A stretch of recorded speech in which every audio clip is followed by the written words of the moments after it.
நீ எவ்வளோ பெரிய என்மிட்டியை உருவாக்குற, நீ வந்து வேலை வெட்டி இல்லாமல் இந்த படத்தை தாக்கணும்னு நினச்சி போகும்போது இவ்வளோ பெரிய என்மிட்டி நீ உருவாக்குனீங்கன்னா நாளைக்கு எந்த அளவு உன் தலைவனுடைய படத்தை பொலிட்டிக்கலாக ப்ரெஷர் நீ தானே உருவாக்குற.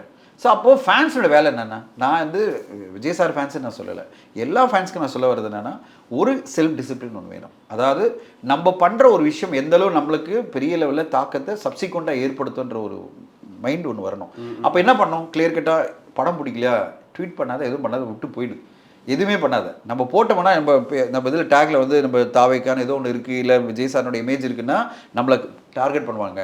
அந்த ஃபேன்ஸ் எல்லாம் வந்து நம்மளை வந்து அடுத்த படம் வரும்போது நம்மளை டார்கெட் பண்ணுவாங்கன்ற ஒரு படத்தை தாண்டி தாவைக்கா டார்கெட் பண்ணுவாங்கன்ற ஒரு பயம் வரணும். இப்போது அந்த பயம் இல்லாமல் இங்கே ஒரு குரூப் இயங்குறது தான் பிரச்சனை. அதாவது ஃபேன் மைண்ட்லேயே இருக்காங்களே தவிர இவங்க அடுத்த கட்டமாக அந்த மெச்சூரிட்டியான ஒரு லெவலில் வரல. அது இது எந்த அளவு தாக்கத்தை ஏற்படுத்தும், அடுத்த கட்டமாக நம்ம அரசியல் எந்த தாக்கத்தை ஏற்படுத்தும். அப்போ இந்த குரூப்பை நம்ம வந்து ஏலினேட் பண்ணுறோம். ஒரு பெரிய குரூப்பு அவங்க நியூட்ரலாக தான் இருப்பாங்க. இப்போ ரஜினி சார் ஃபேன்ஸ் வந்து நியூட்ரலாக தான் வச்சுங்களேன், அவங்க வந்து தாவைக்காவும் கன்சிடர் பண்ண வாய்ப்பு இருக்குல்ல. நீங்கள் அவங்கள மொத்தமாக எலினேட் பண்ணிங்கன்னா அவருக்குன்னு ஒரு பெரிய மாஸ் கூட்டம் இருக்கும்போது அவங்க மொத்தமாக வந்து எலினேட் பண்ணுறீங்க நீங்கள் பை டார்கெட்டிங் ஃபிலிம்காக, ஒரு படத்துக்காக ஏன் இதெல்லாம் பண்ணிட்டு இருக்கீங்க.